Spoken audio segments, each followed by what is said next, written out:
Oh, it's live. And welcome. So, we're going to be talking about the strange nature of numbers in music. And this is so fundamental that only if you're a true geek and truly pursuing the art of creation are we here. So, welcome. And if you're part of the replay crew, let us know where you're coming from as well. And it's cool to see you on, Roland. Right on.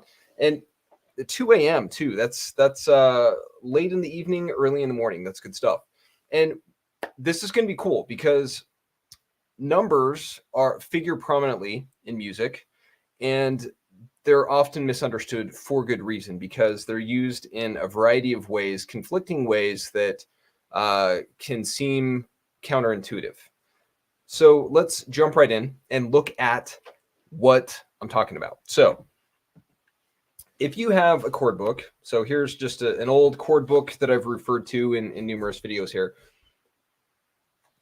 Diagram after diagram, over and over, page after page, it is just lots of numbers. You can see, you've got a 1, and a 2. You've got a 1, 2, 3, 4, 1, 2, 3, 4. And in this case, all of these numbers are just numbers 1, 2, 3, and 4. So that, if you're thinking of numbers, and if you're just used to, say, tablature or finger charts, chord charts like this, or even scale diagrams, you might be thinking, well, numbers aren't that confusing. I know what those numbers mean. It's 1, 2, 3, and 4. They correspond with my fingers. So the index finger is 1, middle finger is 2, ring finger is 3, and the pinky finger is 4. That's not what I'm talking about. That's the thing about diagrams like this is that these truly are just to show you how to play music, but there's no real insight into why the hell you're playing those notes in the first place and what the underlying theory is. So it's important to make that distinction since numbers are, like I say, so prominent in music. So when we're talking about technique, and this diagram is from lesson 5 in the course, when you're looking at numbers like this, like the little O's or zeros mean it's an open chord. So in this example, I'm playing a C major chord. I'm pressing the 2nd string with my index finger. I'm pressing the 4th string with my middle finger, the 5th string with my 3rd finger, and strumming those together, not playing the low E. That X there means omit.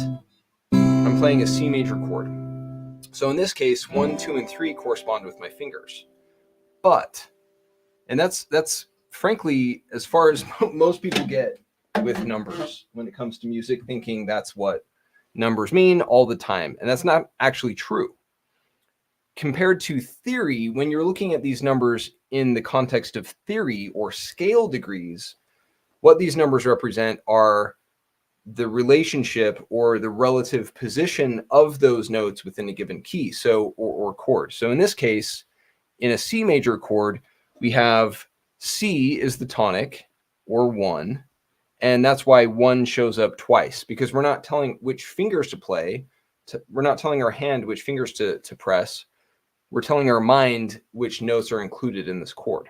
So in this case, E is scale degree 3, and so that's why it shows up in those positions, and then G is scale degree 5, and so it's a very different number combination than what you typically see in normal diagrams, normal chord diagrams. So this is geared towards your mind, and this is geared towards your hand.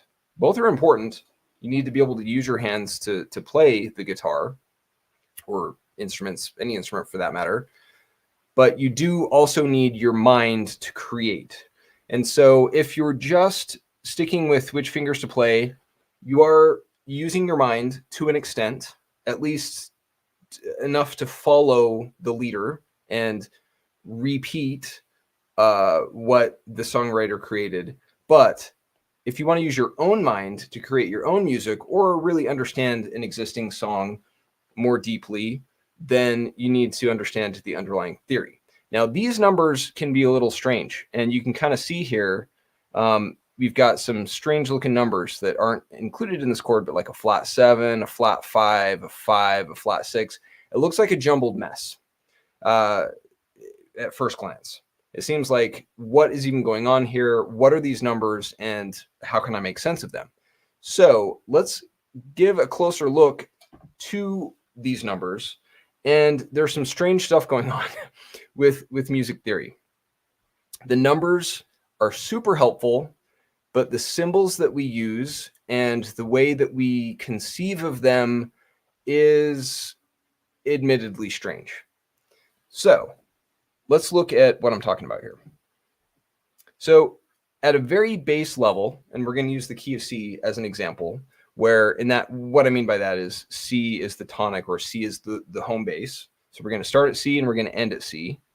And we could either rise up from one low C to its octave or fall from the C to its lower octave. But in either case, we're moving from C to C.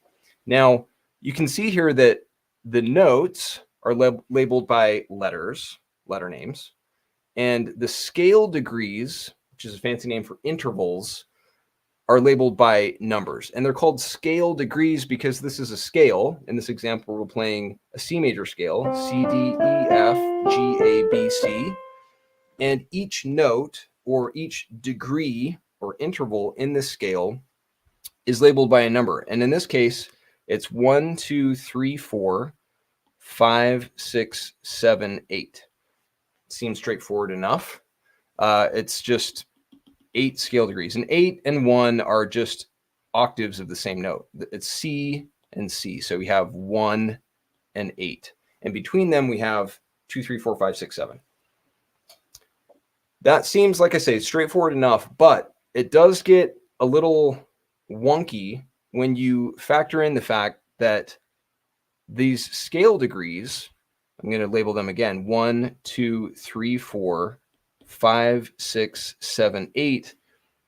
Notice how they're not evenly spaced. Like in a normal number line in math, you have integers, and we're dealing with integers. We don't have, we don't have in this case, 1.26, or 4.73. We're not dealing with decimals or anything other than integers, just meaning nice clean numbers, 1, 2, 3, 4, 5, 6, 7. But notice how they're not evenly spaced like they are on a number line. And the reason for that is because the scale degrees in the major scale are separated by whole steps. So we have some whole steps here, and we have a couple of half steps.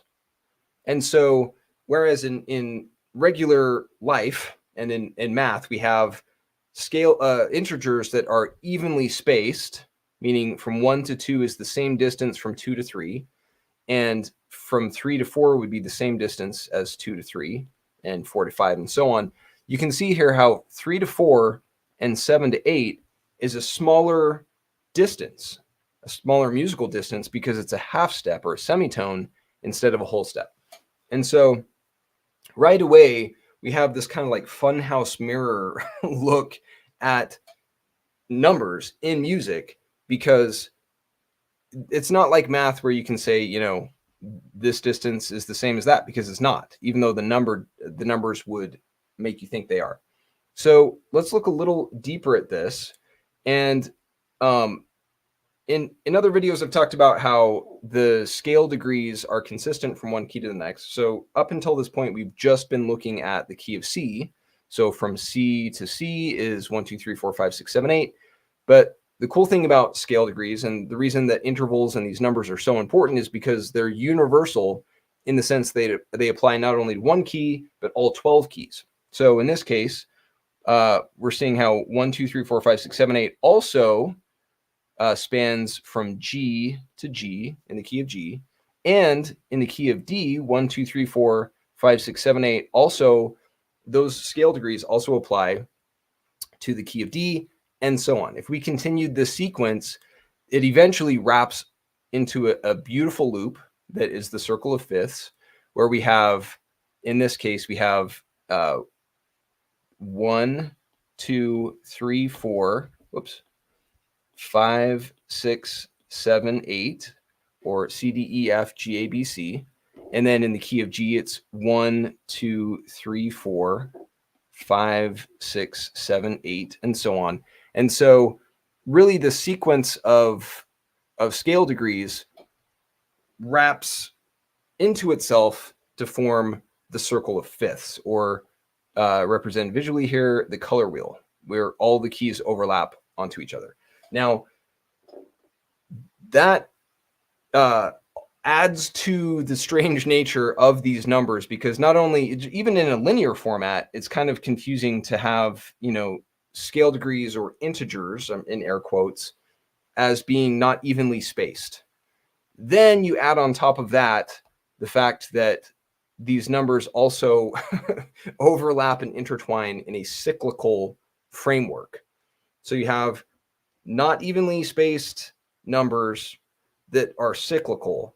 And so the mind is already stretching, and it might be tempting to be like, you know what, I'm just going to stick with the old 1, 2, 3, 4 and just, my fingers, and I'll just leave it to my fingers and cut my mind out of the experience.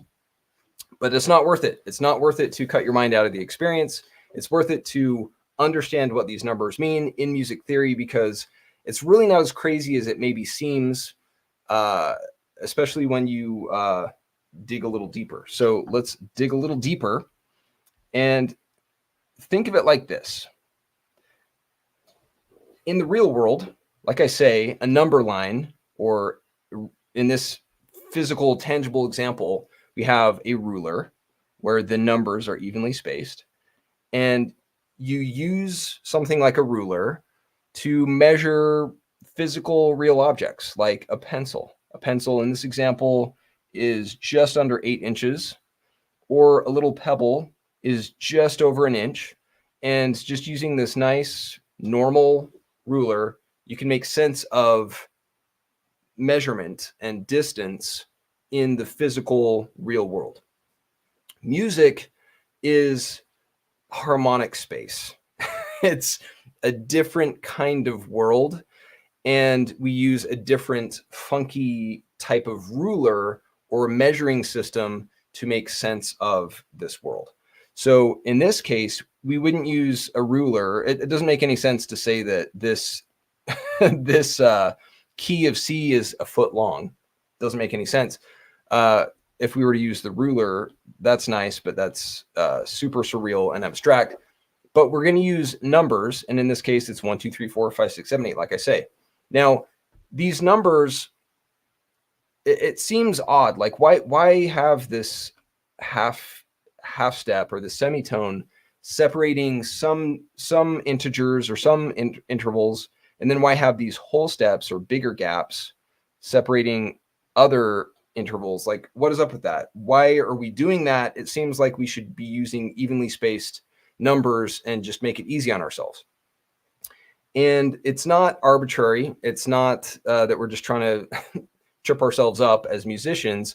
It's because of the special relationship between the circle of fifths and the chromatic scale. These are the two most fundamental patterns in music.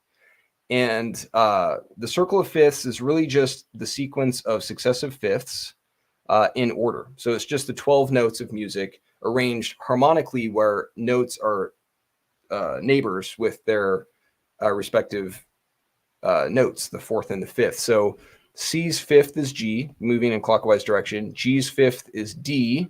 D's fifth is A. A's fifth is E, and so on. Or counterclockwise, C's fourth is F. F's fourth is B flat. B flat's fourth is E flat, and so on in a, counterclockwise direction. So the circle of fifths is super fundamental because it explains how notes are related harmonically, and the colors mirror that.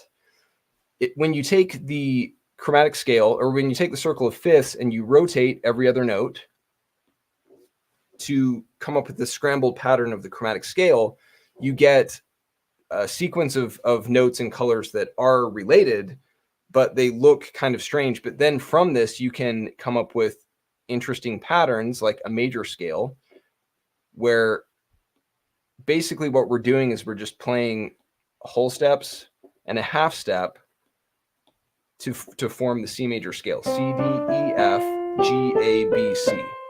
And with the major scale, if we play the C major scale like C, D, E, F, G, A, B, C, and then we do that reverse rotation where we rotate the chromatic scale, or in this case, the major scale, back into the circle of fifths, you can see that the notes in this example, the C major scale, end up being neighbors in the circle of fifths. It's just a subset or a small grouping of notes in the circle of fifths, just like as if we were to do a reverse time lapse of the consonants of Pangaea, where we have today's consonants. If we were to go back in time and have them become adjacent neighbors, just like the consonants were in Pangaea back in the day, back in the long ago day, we would get notes that are harmonically related and physically in close proximity. So even though it seems strange that the notes of the major scale have this odd spacing of whole steps and half steps, it's because they were neighbors in the circle of fifths. They were harmonic neighbors. And that's why the major scale even sounds good in the first place, because all of these notes were friends. They were old neighbors from the old neighborhood of the circle of fifths. So that's why we get a whole step, I'll do it all oriented upright, whole step, half step, whole step, whole step, whole step, half step, because these three notes used to be right there, and right there. They were neighbors in the circle of fifths. And so that's why when we get to scale degrees, now we're back in a linear format like this. We have C, D, E, F, G, A, B, C. C wants to be between F and G. D wants to be between G and A, and E wants to be between A and B. And so they would form a nice adjacent set right there if we had done that scramble, but they're not scrambled. They're in the actual sequence we use to play music. And so that's why we end up with these whole steps and these half steps and these different gaps between the numbers. So there's this, like I say, it's like a funhouse mirror where it's warped, and there's this kind of strange anomaly that you're looking at. But once you know the scene that you're looking at, that really we're just looking at a rearranged segment of the circle of fifths that has been straightened out into a line. with even just saying it, this is so nerdy to be geeking about this. Let me try that again. Geeking out about this kind of stuff. It really is important. And once you realize that's all it is, that these strange numbers are based on the underlying patterns of music, then you can get into some of the other strange symbols we use to fill the gap. So, for example, now I've filled in all of the semitones or the scale degrees for the other notes in the chromatic scale beyond the major scale. So the major scale, as we just saw, is scale. Oh, keep doing that. Yeah, is scale degrees 1, 2, 3, 4, 5, 6, 7, 8. But now I've introduced these wonky looking accidentals or flat numbers, flat and sharp numbers, a flat and a sharp number. Now we're getting into some strange jargon, but music is strange that way because, again, it's not like normal math where we're using a normal number line or like a normal physical ruler in the real world. We're measuring musical space. And because the chromatic scale or the major scale is a rearrangement of the circle of fifths, and it's based on those relationships between notes, now we just need a way to fill in the other numbers. Like in this key of D or key of C, D is scale degree 2. Well, D flat just means it's below. D flat is the note just below D. And if D is scale degree 2, then scale degree 2 is flat 2. If that makes sense, it's just the scale degree below 2. In the same sense, E is scale degree 3, And just below E is E flat. So just below 3 is flat 3. And so on. So A flat is below A, and A is scale degree 6. So below scale degree 6 is flat 6, and so on. And something to keep in mind as you're speaking the jargon, the vocabulary of music, is that it's just a little something to keep in mind is that when you're using the letters for letter names for notes, the flat or sharp, depending on what it is, what the note is called, the accidental of sharp or flat comes after the letter. So in this case, D flat, it's called D flat, or C sharp. D flat and C sharp are just two names for the same note. But when you're talking about scale degrees, the little flat or sharp comes before the number. So in this case, it's flat 2. You don't say 2 flat, you say flat 2. This is flat 3, and this is E flat. So just a little something to keep in mind is that the order of where that, they're called accidentals, the deviations from the integers, meaning a flat or a sharp. If it's a letter, it comes after the letter name, and if it's a number or a scale degree, it comes before the number. That's admittedly a number of rules to try to wrap your head around and keep straight. But really, when you come down to it, is knowing that the scale degrees are really just mapping or tied to the notes or the intervals in the major scale, and that the major scale is just a rearrangement of the circle of fifths, which is a fundamental pattern in music.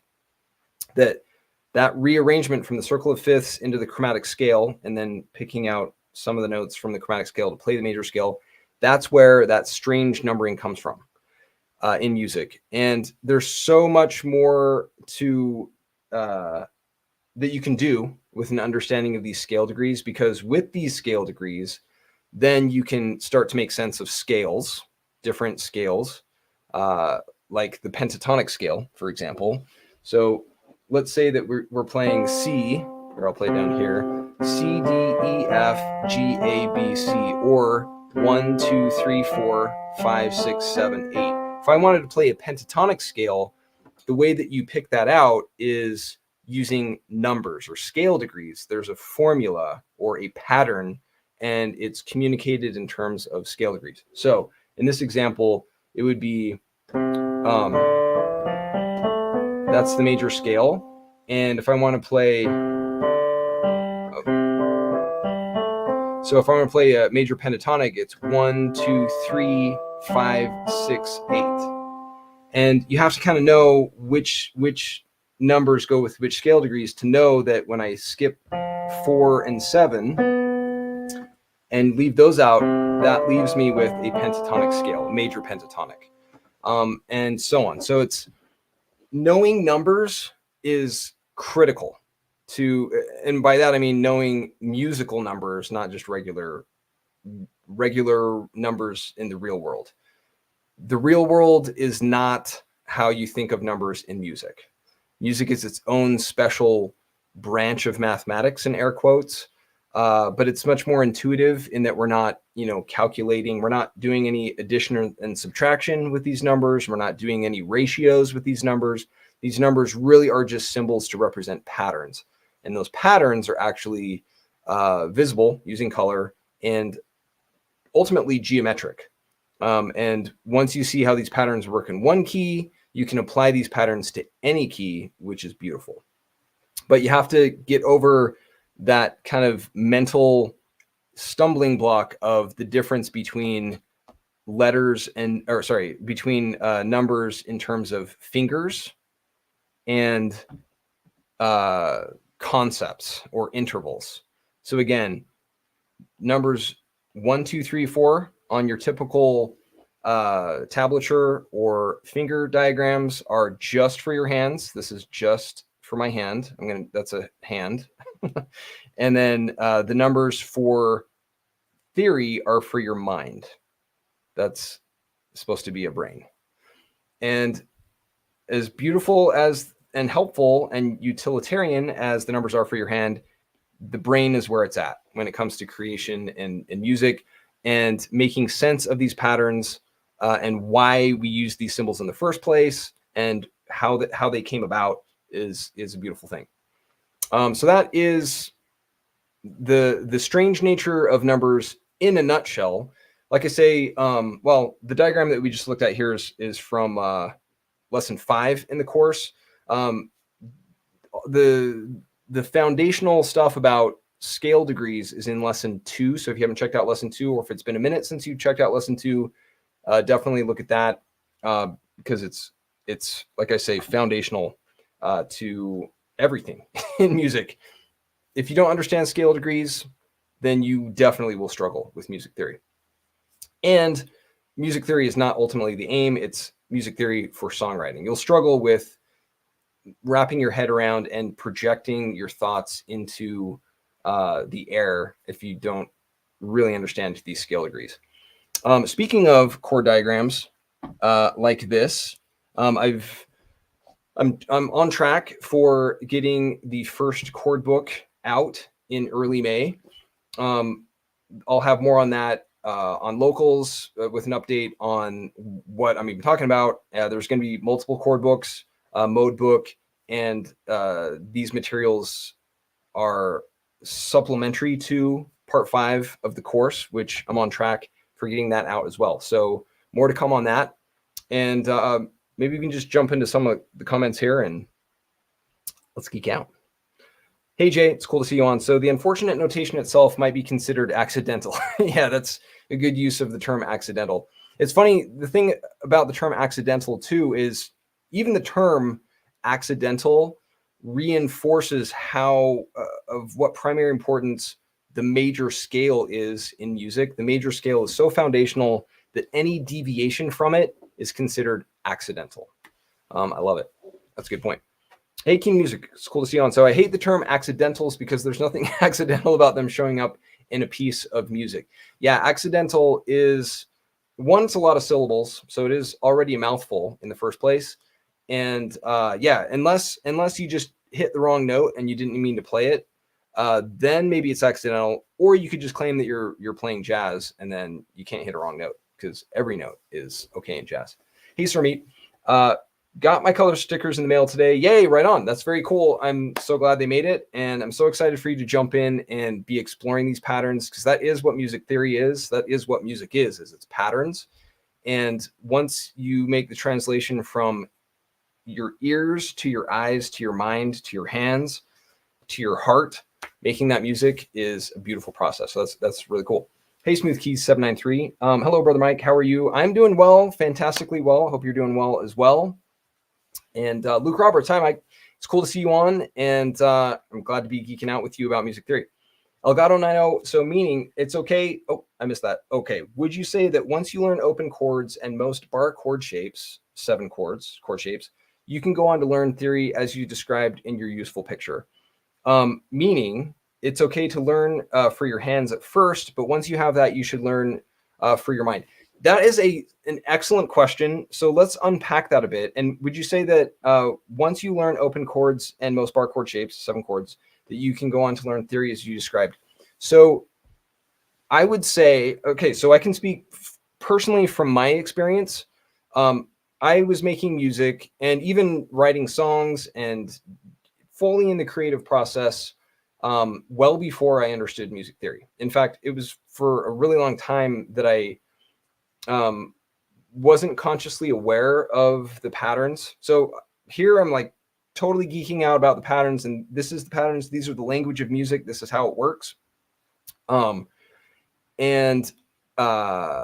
For a long time, I was resistant to learning music theory, mainly because I thought music theory was music notation.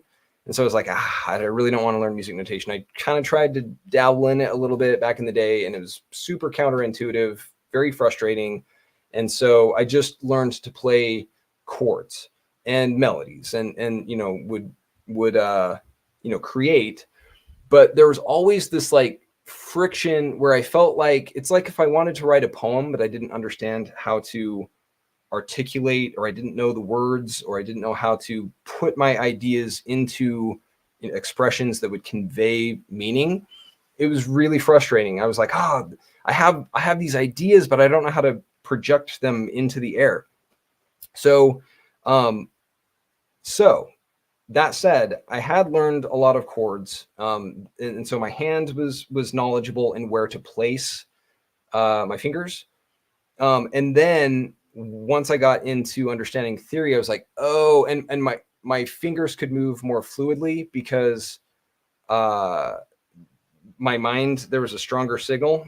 I wasn't losing any signal from my mind to my hand. And so I wasn't just relying on blind muscle memory. I was with my full faculties. So it's kind of a long answer to a short question, but the gist is that I think it's definitely helpful to practice the chords. And I have diagrams already. There are chord diagrams in the library for the chords in a given key. I have various posts on that. But it doesn't have to be a long gap, or any gap really, between learning the physical technical aspect of playing and the mental theoretical understanding of why you're playing what you're playing. So I think you could definitely jump into theory well before you get into bar chords and the various inversions and all of that. But if you try to, like, if you were trying to understand grammar or something, to use the language metaphor, if you're trying to understand the ins and outs of prepositional phrases and grammar and syntax and all of that, when you're just learning how to speak, that potentially could kind of trip you up. And so what I'm trying to say is, yeah, play around, play the chords, learn the shapes, and just get a feel for the movement. And then as you're playing, knowing that you can learn it, knowing you can learn theory and make sense of what you're playing, I think will speed up even just the technical aspect of it. Hopefully that answers your question. I know I like put a lot of words in there, but hopefully there was some meaning in those words. Key to music, right diagram. Normal finger positions, left diagram, cut index and ring fingers lengthwise and use thumb. Yeah, that's funny. If you were to, let me pull that up. So yeah, if you were to try to interpret this as as your, that is really funny. If you were to try to play this with the different fingers on your hand, you would actually lose your mind and the ability to use your hand. So try not to, cut any fingers off in the process. Elizabeth Alvarez, cool to see you on. So would you say that music theory is necessary for songwriting? If not, then what specifics are essential? Could learning piano make it easier? Those are great questions. So to just clarify something that I said a moment ago, even as I said it, I was like, oh, I should clarify that. So, like I say, for me personally, from personal experience, I was writing songs without an explicit knowledge of music theory, meaning I was just like, you could speak, you could write beautiful poetry, good poetry, without understanding the ins and outs of grammar.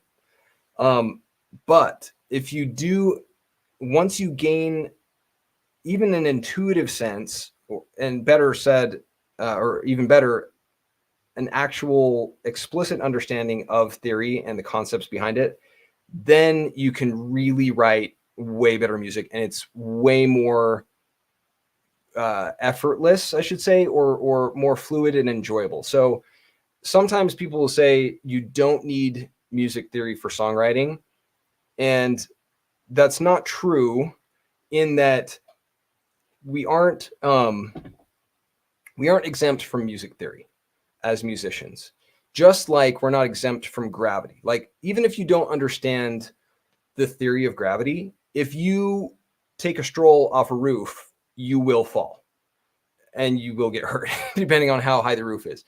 So in the same way, music theory does apply to music. It's just whether you understand what you're using, if you're making full use of the patterns at play, because music is just patterns. So music theory is necessary, I would say, for the most enjoyable songwriting. For me personally, like I would try to play chords. I was like, here's C, and then I would play an E major, and then I'd play maybe E major to G, and it was like it's just kind of, I don't know, it just didn't sound very good. But when I was C to E minor to G, I was like, oh wow, that sounds really good. And why does E minor sound like it fits better, like the puzzle piece just fits better with those other chords? And it has to do with music theory. And once you understand, it's really not a complicated concept why an E minor chord would sound better with a G major than an E major to a G major. It opens up, and you can start to flow and improvise much more smoothly. So hopefully that makes sense. And actually, let me just go back to the second half there. And then the specifics that are essential I lay those out in the course.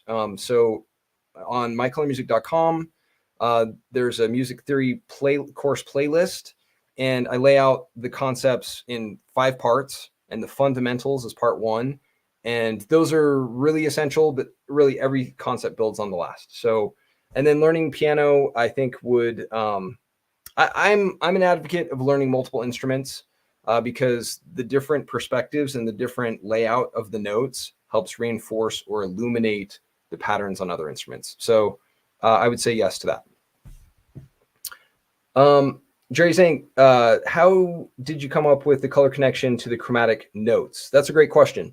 So back in the day, I was obsessively into music theory. So I was saying just a moment ago that I resisted music theory for a really long time, which I did for a really long time. And then I was like, damn it, I need to learn music theory. And so I started getting into just seeing patterns of just playing with letters and numbers. Letters meaning the note names, and numbers meaning the scale degrees. And I just experimented. There's a behind the scenes for supporters on Locals that talks about some of the early diagrams that I did where I was just obsessively scribbling notes all the time, diagrams, and reading a lot, reading hundreds of books, and just on music theory, and just really obsessed.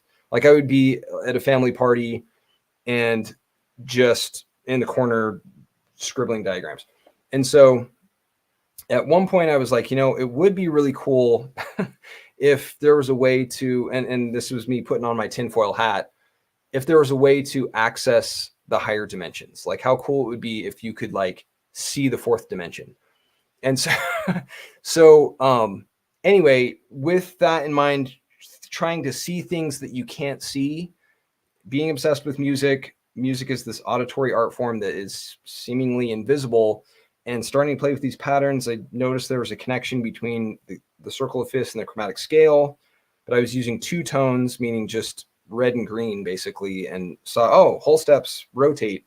And then I was like, it'd be cool if you could use all the colors. And then I did that one night. I was at work scribbling notes and didn't even finish the diagram because I could just tell it was going to work. Like all of the patterns that I'd been kind of seeing and groping my way, boom, like it just unlocked all of the patterns, and you could just see all of them.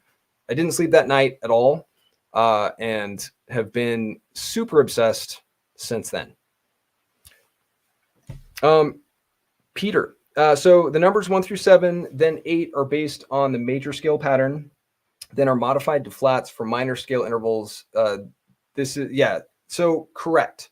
So my take of your 1 through 8 analogy, that is. So yeah, let me go back to that diagram. And in this example, I'm using the key of C, but like I say, this applies to all keys, and my scribbles are still on this diagram. But so in a major scale, it's just 1, 2, 3, 4, 5, 6, 7, 8. And then to fill those gaps, to fill those whole steps, it's going to be either flat or sharp. So this would be a flat 2.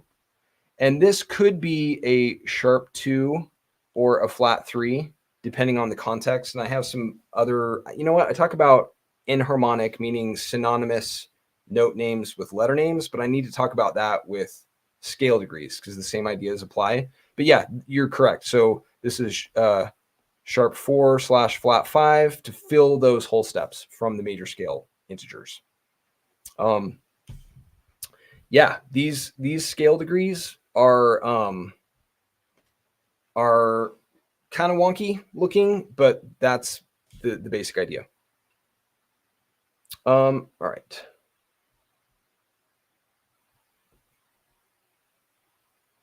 Basil, what makes a chord dissonant or consonant? That's a good question.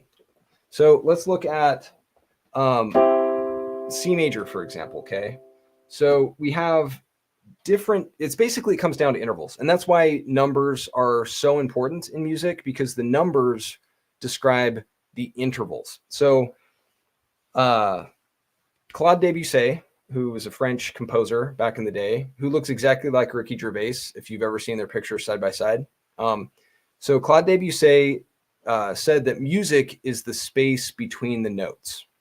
And I used to think, oh, that's a beautiful, romantic, poetic description of music. He was saying, no, music is the space between the notes. He meant what he said. And what he was getting at is that the intervals between the pitches, or the relationship between any pair of notes, is really what is important in music, because that relationship, or that interval, defines their relationship.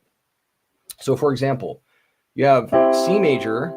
So we have C, E, and G, or to use the scale degrees, it's 1, 3, and 5. We could, instead of a major third, 1, 3, 5, we could say a flat 3, and this minor chord, C minor, C, E flat, and G, has a different quality. Or we could also play a flat 5, so it's 1, flat 3, and flat 5, and now we have a much more dissonant chord, because those intervals are, they resonate in a way that is, there's more friction than with a major chord, where we have C and G, which you can see even just from the colors, red and red-orange, they're harmonically related, because in the circle of fifths, they're next door neighbors. So any note with its either fourth or fifth, because of their close relationship in the circle of fifths, those are consonant. And then you have different intervals that are varying degrees of consonance and dissonance. A tritone, in this case, C and G flat, or red and green, two complementary colors, which are polar opposites, also known as tritones in music. Complementary colors in the language of color are the same as tritones in the language of music, but it's the same relationship. They're very dissonant because they're as far away from each other as they could be. You can't get further. It's like the North Pole and the South Pole on the Earth. South Pole and the North Pole are as distant as can be in that physical space. So in music, within the harmonic space of music, tritones are very dissonant. So that's an example of two notes, you have consonant and dissonant. There's more to consonants and dissonance than that, but as a quick overview, hopefully that helps explain. Hey, Jeffrey, it's cool to see you on tonight, geeking out about music with us. So Elizabeth, so do you know any ways to remember key signatures? Okay, that's a great question. So key signatures, and actually I do have some videos on this, and definitely get into key signatures at length in the music theory course. Part 3, we do a deep dive into music notation to really kind of pick it apart and make sense of it, because it can be such a trip up, frankly, for a lot of musicians. So something to keep in mind with key signatures is, especially if you're thinking of key signatures with traditional notation, is they are an abstraction, and they obscure the patterns that really matter. So for example, and I still have my symbols, my labels on here. It's going to take a while to undo all my lines to get to the point where I didn't have this markup. So let's just leave it as it is. But okay, we have this pattern. of, in this inner ring, we have the chromatic scale. Okay, so it's like all of the notes that are just half step intervals from each other. So we have, you know, C. And then if we just repeat that chromatic scale multiple times, we eventually come back to where we started. And those are all the half steps, right? So you can see that each line is a half step. Then if we incorporate the pattern of whole steps and half steps to get major scales, we have whole step, half step, whole step, whole step, whole step, half step, and that's the major scale. So we have 1, 2, 3, 4, and then the second half is 5, 6, 7, 8. Well, the key of C, 1, 2, 3, 4, once you start on the fifth note of that scale, you get the G major scale. And so you can start the G major scale and do G, A, B, C, and then do the second half D, E, F sharp, G, and you get the second half of the G major scale starts the D major scale, and so on. So in this pattern, if you're going in a clockwise direction, notice how you increasingly get sharps. So in the key of C, we have C, D, E, and F, G, A, B, C. There are no sharps, no flats. That's why in traditional notation, the key signature for C has no accidentals, no sharps, no flats, because the notes, the letter names for the notes in that key, in that major scale, there aren't any sharps or flats. In the key of G, when you do G, A, B, C, D, E, F sharp, G, you have this F sharp, and that's why the key of G in traditional notation has a sharp right there. Then in the key of D, you play notes D, E, F sharp, G, A, B, C sharp, D. There's another C sharp, or there's another sharp, and it's C sharp. So in the key of D, you have two sharps. I'm trying to navigate this diagram here. What's up?